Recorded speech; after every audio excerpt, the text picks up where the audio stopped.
gentlemen, boys and girls, welcome to the Strange-Twig studio. We're coming to you live today. Yes, live, ladies and gentlemen, boys and girls, from the Strange-Twig studio. No, we're not coming to them live. This is pre-recorded. Pre-recorded? Exactly. Pre-recorded. Well, we always come to them live. Why are we coming to them pre-recorded? Well, I'm afraid it's because of the current climate. Oh, because of the current climate, we're all stuck at home! Yes, ladies and gentlemen, we are stuck at home, but we are not abandoning you. Oh no, Strange-Twig's pop-up theatre is here today to entertain you. Wherever you are, whether you're on the sofa, in the bath, with your tablet, your laptop, your mobile phone, yes, we are here to give you a good time. So what are we going to do for them, Penny? You know what? I think we should tell them a story. That's a fantastic idea. That is an amazing idea. Ladies and gentlemen, boys and girls, we're going to spin you a yarn, the likes of which you've never seen before. No. Remember, because this is pre-recorded, our audience isn't going to be just from the north. Oh, you're right. You're right. They could be watching anywhere in the country. So we've also got to address, yes, you're right, yes. So, ladies and gentlemen, boys and girls, we're going to weave you a tapestry, the likes of which you've never seen before. No. Remember, they're not going to just be from the south either. We've got to find something that covers everyone, that spans the breadth of the country. Breadth of the country. Okay, so, ladies and gentlemen, boys and girls, yes, we are going to lead you on a merry dance, the likes of which you've never seen before. Ladies and gentlemen, we are all stuck at home, but we're going to have an amazing time, and we'd like to welcome you on our journey into madness. So, ladies and gentlemen, boys and girls, because we are all stuck at home, we know that some of you might not be able to get out and run around as much as you're used to, and you might have quite a lot of nervous energy in there. So what we're going to do is we're going to take advantage of that situation and give you a couple of activities that you might like to have a go at. Now today, Penny is going to show you a little bit of juggling, isn't that right, Penny? That is exactly right, Rob. Thank you. So, juggling is something that I've been learning for a little while now, and while I'm definitely not a master, I've managed to work my way up to being able to juggle 3 balls at a time, and even a couple using just one hand. So if you are able to find 3 balls of a similar size and weight, then you should be able to learn how to juggle as well. These could be tennis balls, these could be little balls that you use to play with your dog if you've got 3 of a similar size and weight, or if you're lucky enough to have some actual juggling balls, then of course they are the best. Am I right in thinking, Penny, that you could also use some rolled up socks to practice juggling? That's a good idea. You could indeed use some rolled up socks. Sometimes some people prefer something a little more weighty than socks, but they should be able to give you a good feel for the throwing and the catching kind of rhythms that you'll need to juggle. Why don't you give us a little demonstration of some juggling and then lead us through how you might start learning to juggle, because that seems really difficult to me. Of course. So, your standard three-ball juggle is something that we've all probably seen quite a lot of. It's just the cascade of 3, throwing into the centre of the formation, catching on the outside, and just trying to keep it going for as long as you can. That's fantastic. And you mentioned a 2-ball, one-handed juggle. Indeed. Now this is something, again, that I've only just been learning, so we'll see how long I'll be able to keep it up for. But it's a similar kind of thing. You throw them up in a column and catch as you throw the other one. So your hand's just moving side to side, and you try not to have the 2 balls hit each other in midstream. But as you can see, I'm still kind of learning how to properly do that one. But as with anything, practice makes perfect. Fantastic, fantastic. So, if I were coming to juggling for the first time, which, as we know, I'm not, I am actually terrible at juggling, how would I start to learn to juggle? Well, I think the first thing, and something that a lot of juggling tutors recommend you do, is starting off with just 1 ball. Oftentimes trying to go all 3 at once is a little overwhelming, so we'll just start with the 1.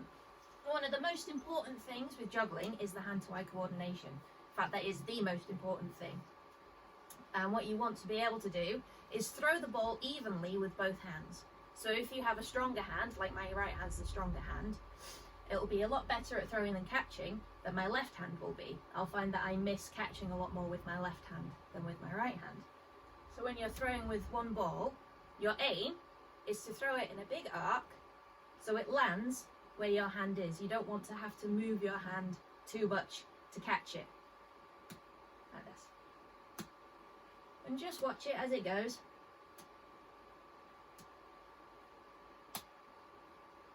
And give it a little flick with the wrist as you're throwing.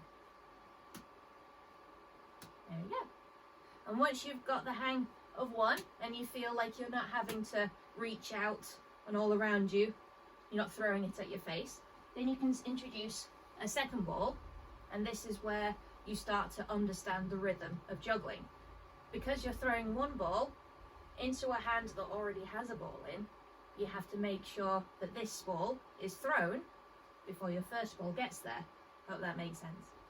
So, when I throw my first ball, just before it lands in my hand, I'm going to throw my second ball.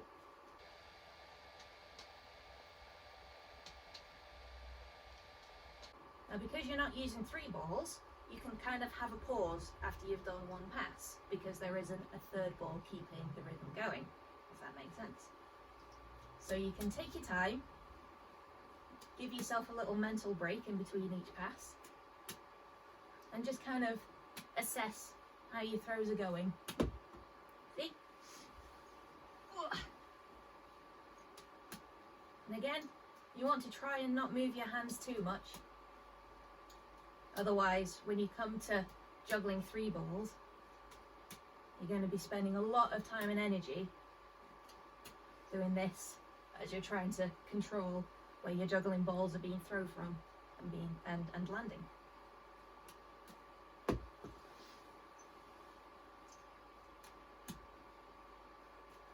Lovely. And once you feel like you have two balls quite comfortably, that's when we add the magic third ball, and when it becomes a continuous juggle. Now you start off with two balls in your strong hand. As you throw your first ball in that same arc, all the way from the beginning of our practice, that same arc, and it comes to land in your other hand, you throw your second ball, and as that reaches your original hand where you started, it's when you want to try and launch your third ball. And because you've always got more balls than you have hands, you'll constantly have one ball in the air. Now, to try and get the rhythm of this, I recommend not trying to catch any of the balls on your first attempt. One of the hardest things I had to get my head around was to let go of that third ball so you could continue the juggle. I was still stuck on my two ball rhythm.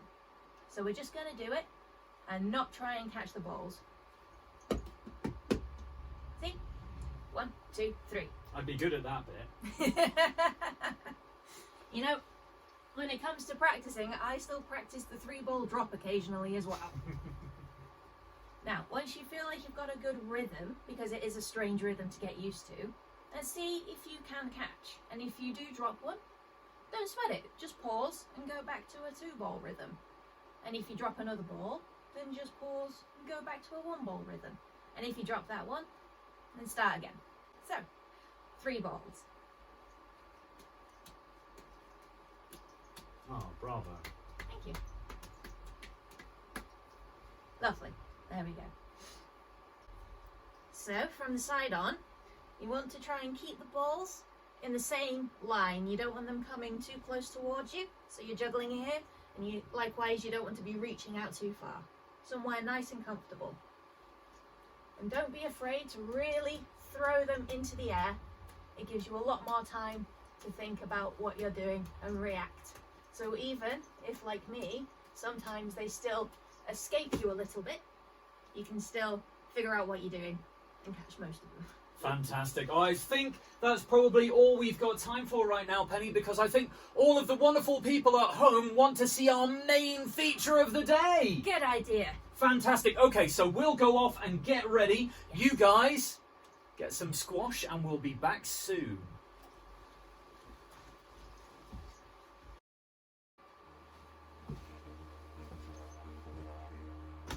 Today's story comes from Australia. Australia is a land filled with many different lands. Those of you that don't know Australia, it's far, far away on the other side of the world from where we live. Well, this story is also set in a time before time. So, the continents themselves aren't even how you know them today. Oh no. Imagine, if you will, that they're scattered like a jigsaw puzzle across the table that is the world. They're all muddled up and all over the place. Well, that's how Australia is as well. All muddled up and all over the place. Filled with places that aren't like other places, although they live right next door to each other. There are forests on the one hand, and yet right next to them there are deserts. And somewhere in there is bush as well. Well, the Australian bush is like half a desert and half a forest, where crab-like trees reach up for the sky, all gnarled and twisted. But the floor is like red clay and sand, like the desert. Our story begins in the Australian forests. Oh, their forests are very like the forests that you or I might know from home. Trees reaching up as high as they can to the sky. Pop, leaves sighing gently in the breeze. But not only this, not only are the trees here and there surrounding all and everything. There's also marshes and swamps in these forests, in these forested lands. Marshes and swamps with mud so deep and great pools that stretch out. On the day in which our story is set, all the animals have left this forest with the swamps and marshes. All the animals have gone far, far away because they know what's happening. They know that something is coming. The sun sets and the moon rises. And in the swamp, bubbles slowly start to rise to the surface.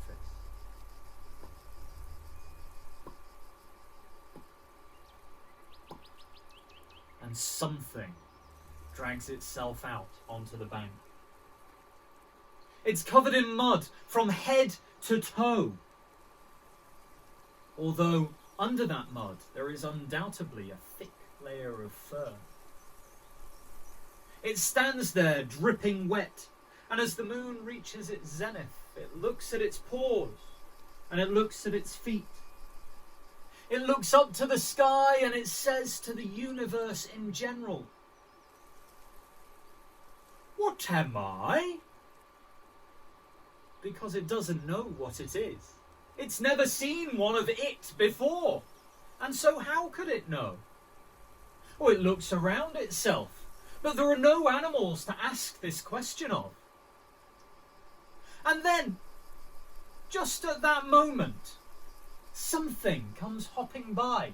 A creature which is known to live in Australia, which has lived in Australia since Australia was Australia. It is the fastest creature on the entire continent. It came hopping through the forest at lightning speed, and it is, of course, the kangaroo.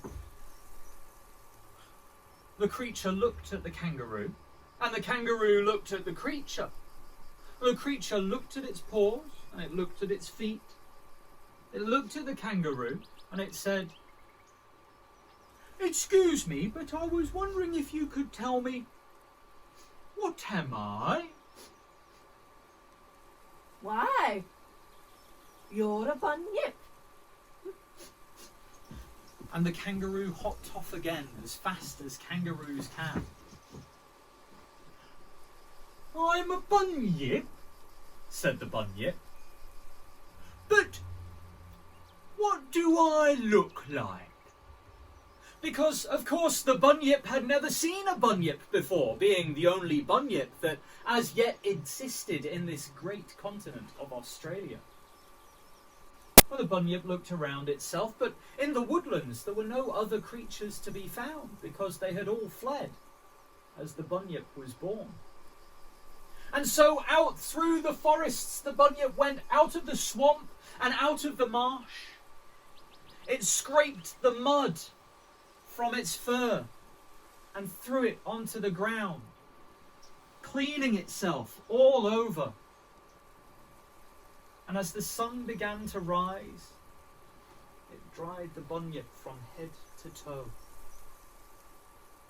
Now there is another creature in this place called Australia, another creature that, yes, it does live in the woodlands. It has a nose a little like a bear, and a face a little like a badger. It's short and stocky, and also the grumpiest creature you ever did meet. And everybody knows how grumpy this creature is. Everybody, that is, except the Bunyip. Because the Bunyip had never met a wombat before. Now, in the ground of the forest, there is a hole. This hole is where the wombat lives. And the Bunyip saw the hole, and the Bunyip looked at his paws and looked at its feet, and stamped on the ground with all his might. "Hello! Hello! Can you hear me? Is anybody there?" And out shuffled backwards the grumpiest, most cantankerous wombat you ever did see. "Oh, hello there. I know I'm a Bunyip, but I was wondering if you would tell me, what do I look like?"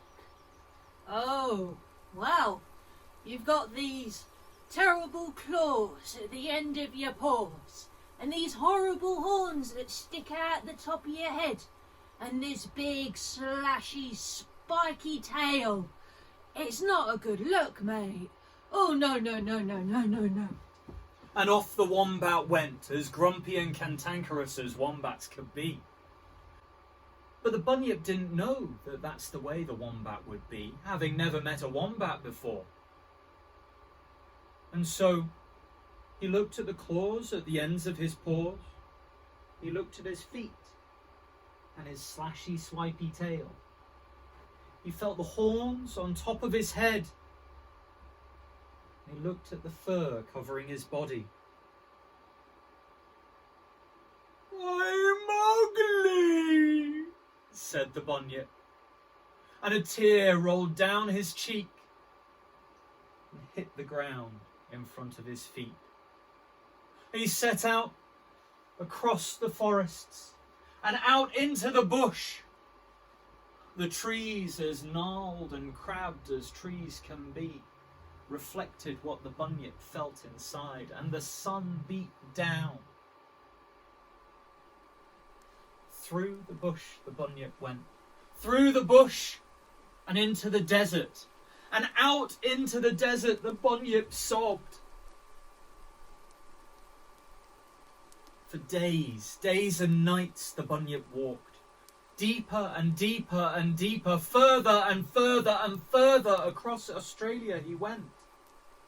And he grew hungry, and his tummy rumbled. And he grew thirsty, and thirstier and thirstier and thirstier. And as the tears rolled down his cheeks, they hit the ground and evaporated into puffs of steam. Little wisps of ephemera, as though they had never existed.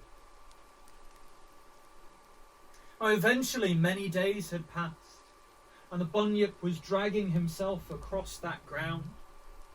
He looked out onto the horizon, and he saw that there were trees. Trees of a different kind, a kind he had never seen before. You and I would call them palm trees. And these palm trees were around a pool of water. As the Bunyip approached this pool of water, he could see that it was the clearest, cleanest water that he had ever encountered in his life.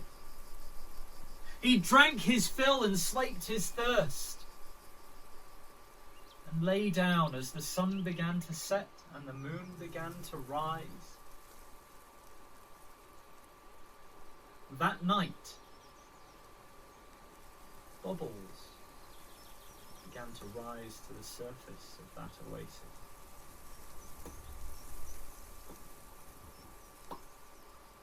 And something dragged itself out onto the bank.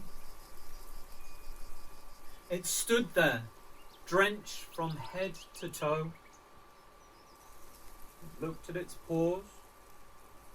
It looked at its feet. It looked up to the sky, and it said to the universe in general, What am I? "You're beautiful," said the bunyip. And that was the end of that. Ladies and gentlemen, that has been the story of the bunyip. It comes all the way from Australia, very, very, very far away. And it's the only story of the bunyip of its kind. We really hope you enjoyed it. We're off to get changed now, and we will see you in just a moment. Oh, Oh, I felt that one in my soul. I am utterly drained Oh, I now. can tell. Yeah, I can Ooh. tell. I mean, your auras are kind of pinkish orange. And Oh, that's not good. it's not. Yeah, that you need means I'm to running on empty. I need recharge your inner crystals, and but you know, it was actually all worthwhile. Yeah, I really honestly feel the same. Very, very honestly, and in fact, you'll never guess what. What?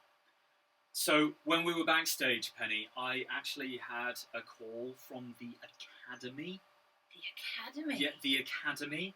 And they asked me, they sent it via special courier.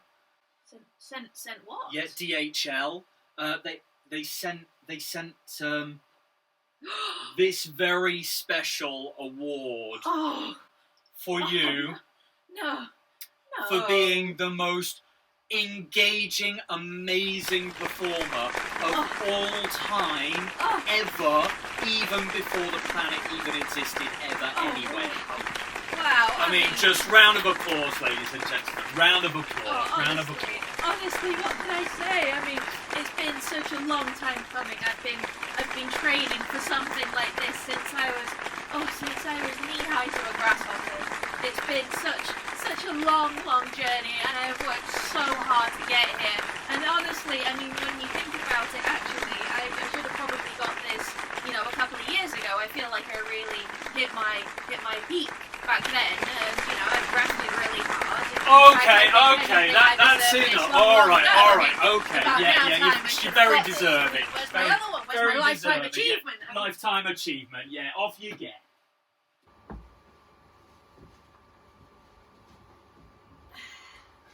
There you go. Thank you. That's nice. So, ladies and gents, boys and girls, we've had a good time today, haven't we? We've had a great time, haven't we, Penny? Wonderful time. Absolutely wonderful time. But I'm going to get real with you for a moment here. There are a lot of people in our industry, the performance industry, the live performance industry, who are currently stuck at home without a job. Well, we've been very, very fortunate in that we've been able to create a studio in our actual living room. Isn't that right, Penny? That is entirely right, Rob. And we've created a television program for you. We hope that you've enjoyed it, but we're doing that because we're stuck at home. And that means we can't work. If we can't work, we can't actually support ourselves. So what we're asking from you, if you've enjoyed yourself today, maybe you do us a solid and go on to paypal.me/Strange-Twig and make a small donation towards our running costs. It would mean the absolute world to us, and it would mean that we'll be able to keep doing daft things for you for the foreseeable future. Without your donations, we don't know what we'll do. So that's www.paypal.me/Strange-Twig. Please give generously and help us to keep being stupid for you. Thanks, guys. There's nothing in it! It's empty! But Fooled ya! But seriously, Magic. do give us some money. Cheers.